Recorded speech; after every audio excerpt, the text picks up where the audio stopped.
Hey guys, it's your boy Froakies14 back for another episode of the weekly recap for CPC off-season. We are now into week 9, our second last week. Next week will be the final and the third place playoff. So we have A12 and Johnny looking really good, but if they do slip up and lose their last game each, they are a chance to miss the final. So A12 has a pretty good chance even if he loses, but Johnny really needs the win to kind of consolidate his spot as the number one spot. So there was a few people still alive in the competition in this week, so we knew it was going to be really competitive and always going to be some good battles here. So we will get into the battles right now. So the first game for this round we have Johnny versus Jake. So as I said, if Johnny wins this, he has earned himself a spot in the final. So this was a really massive game for him.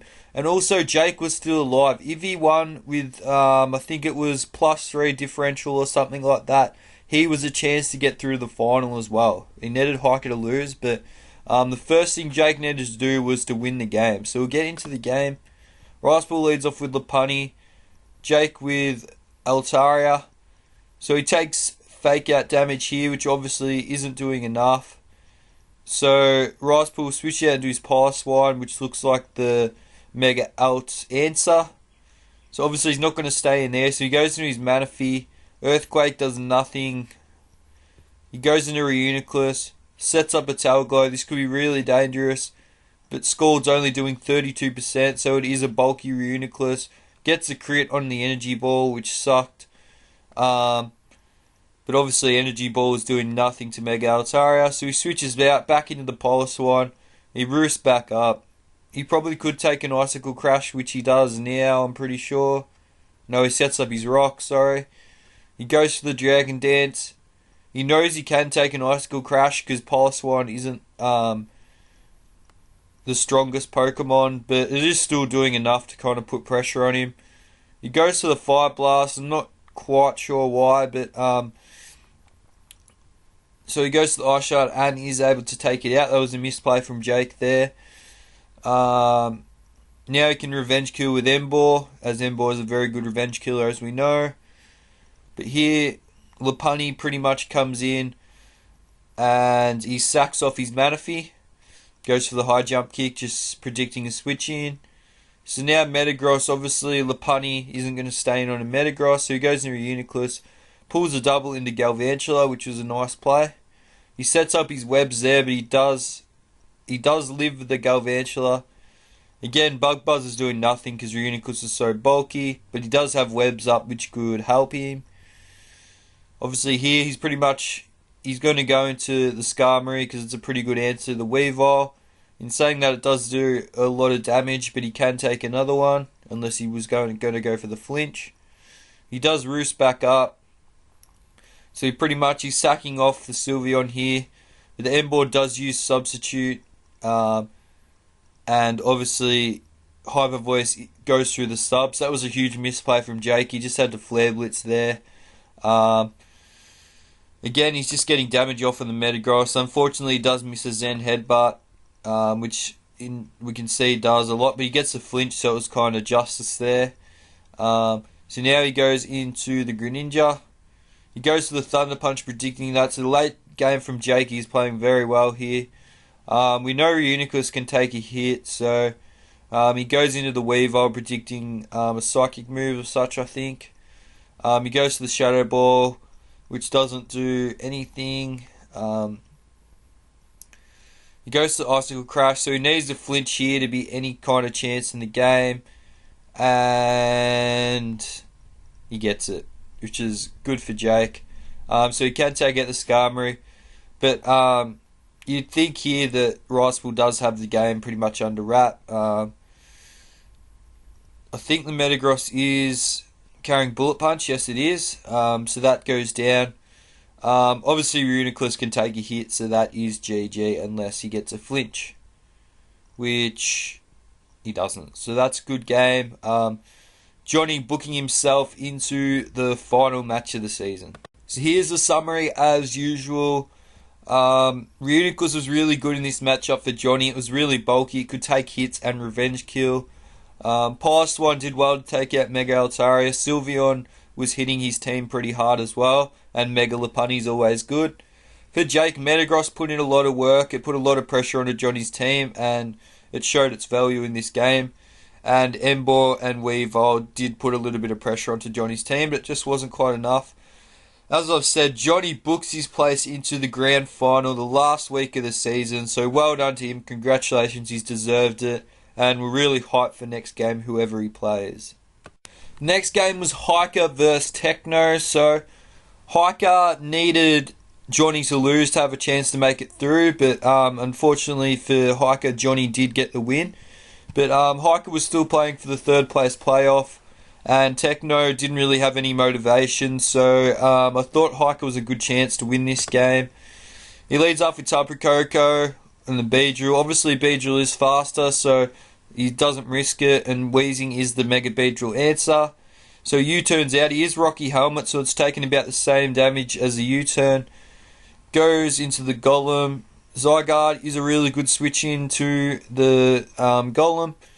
Arcanine looks like the Zygarde answer, which isn't really what you want.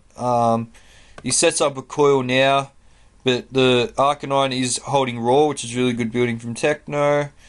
He goes for a knockoff, goes to the dance, D-dance. Again, Arcanine is really good switching to Klefki, sets up a layer of spikes. He Will-O-Wisp, sets up his rocks. So Hiker has set up hazards a lot during this tournament. It's been really good for him.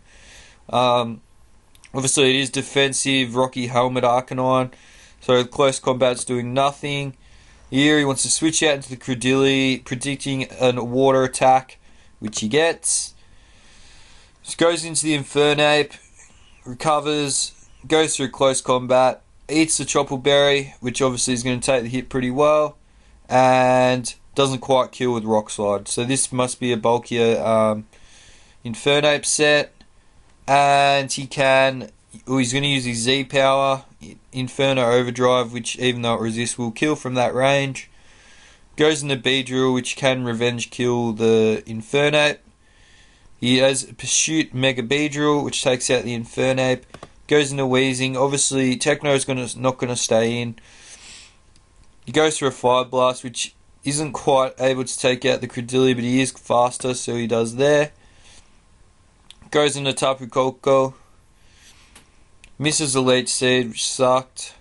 So he's pretty much sacking off the Mega B here. And now he goes into Zygarde, which is again a pretty good answer to the Alolan Golem. Goes into Celesteela, substitute, sets up another coil. So this is pretty much game over now. Goes on the combo O. Another coil. Extreme speed, doesn't quite take it out. Subs up again. 1,000 arrows, does a fair bit. Now Celesteela is down, and that is good game. Hiker played really well. He played his team the whole tournament pretty well. He was pretty unlucky to miss out on the final. Techno hasn't done that well since the next phase, but we all know how good of a battler Techno is. So well done to Hiker. I think he'll go into the third place playoff now, so that will be good for him and his future endeavours in the CPC. So here's another summary. So Mega B got the 1 kill for Techno. Obviously Hiker had really good answers for it in Weezing and Klefki. On Hiker's side, Zygarde, in my opinion, Zygarde's obviously with the buff and that, it's a really, really good Pokemon now. Really threatening, really dangerous. So that got 3 kills. Infernape and Tapu Koko are very good Pokemon as well, so they got a kill each. And Weezing, the Beedrill answer, also got a kill. So that was pretty much it. It was a pretty one-sided game. Hiker played very well. Techno, not so much. That was a good game. So last game was Rob vs A12. So both these guys are very good friends of mine, so I was really looking forward to this battle. I think all of us kind of wanted these guys to be matched up. when you look at the matchup, Rob has a very good matchup, as we all knew coming into the game, even A12 knew. So it was always going to be a tough game for A12, but if he did win, he booked himself a place in the final. Even a close loss booked himself into the final. A bad loss opened the door for someone else, but it was still very highly unlikely. So, yeah, we'll get into the game. Rob leads off with Mesprit, A12 with Crobat, so the safe place is U-turn, which does a lot to the Mesprit. Rob's just going to set up his rocks, as it's pretty good in this matchup with the Crobat and Mandibuzz switching in. He does Toxic the Tangrowth, which is really good later in the game, as you'll see. He does U-turn out into the Kyurem Black, as Tangrowth can't really do much at all, and obviously Kyurem Black can do a lot back to the Tangrowth. We'll see what A12's answer is, which is Primaria, but Rob does predict that, goes for a Fusion Bolt. Luckily he has the Wackenberry. Now he's going to go into the Doug Trio, which will be able to trap the Zygarde, but he is not locked in, so he can kill with a Dragon Claw.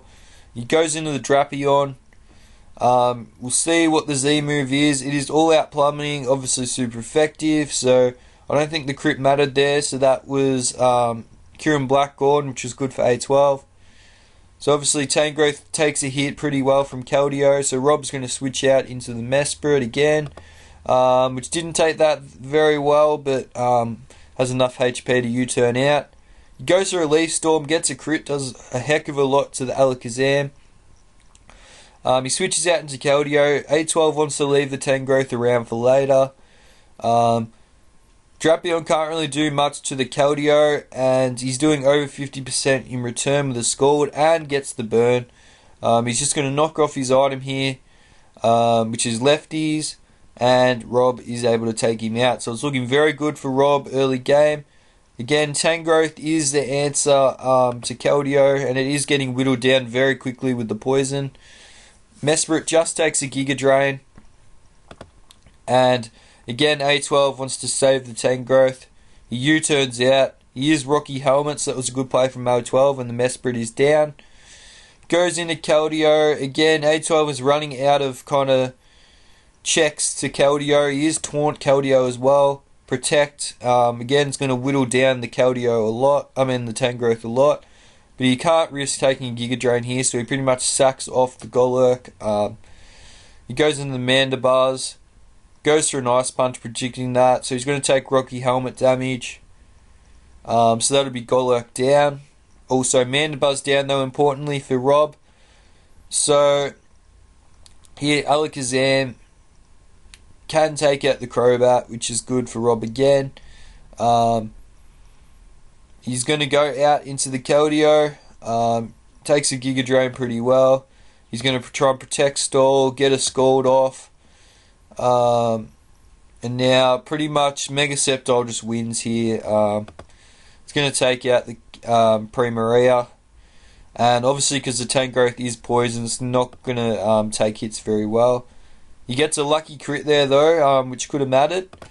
And now Rob is going to come out with a 2-0 with the Toxic Stall. So yeah, that was the 2-0 to Rob.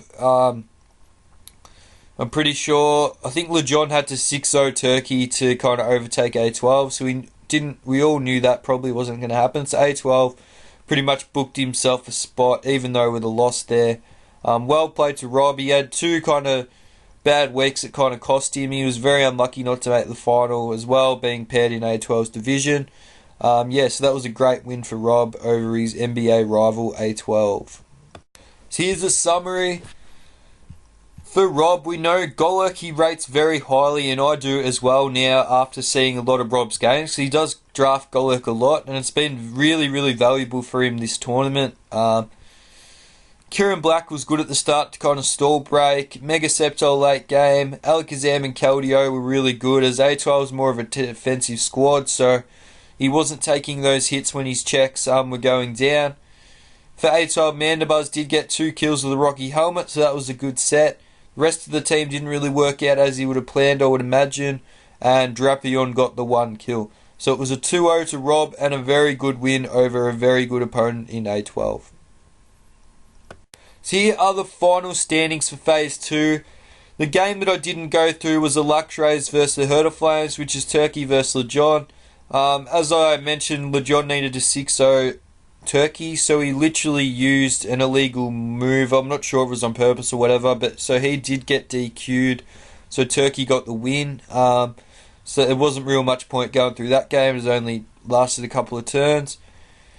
So here is the final standings. Johnny, the Cologne Conquistadors, is 3-0. He goes through to the final. Well done to him.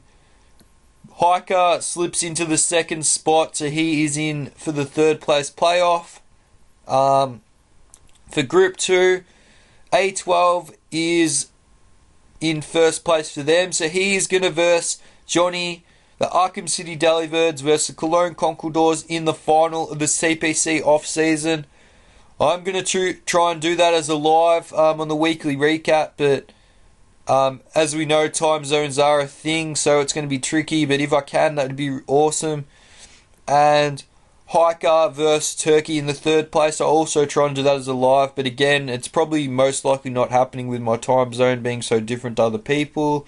But we will see. If not, we'll just go through our post-game commentary as we normally do, as they'll both be very good games, especially the final. I'll talk a bit about that in the next kind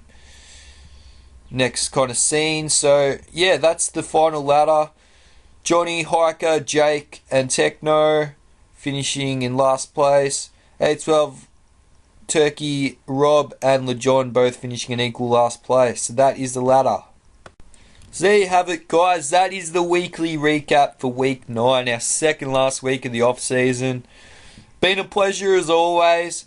Johnny and A12 in the final, Hiker and Turkey in the third place. We got 2 games next week. As I said, I'm going to try and do them as a live commentary, but yeah, we'll see how we go with that.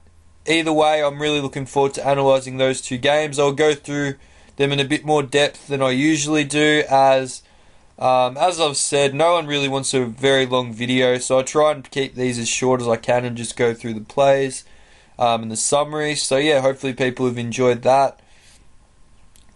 Yeah, it's going to be a really good week next week. The final week of the off season, so everyone will be hyped to kind of see those matches. And yeah, it's good to see a third place playoff as well, just to see kind of who the third best team was, because we pretty much know that A12 and Johnny were the 2 standout teams. Rob probably has a case to answer for that, but he did kind of hiccup at the last hurdle in the last phase. But yeah, A12 and Johnny have very well earned their spot in the CPC off-season final. So good luck to both of them.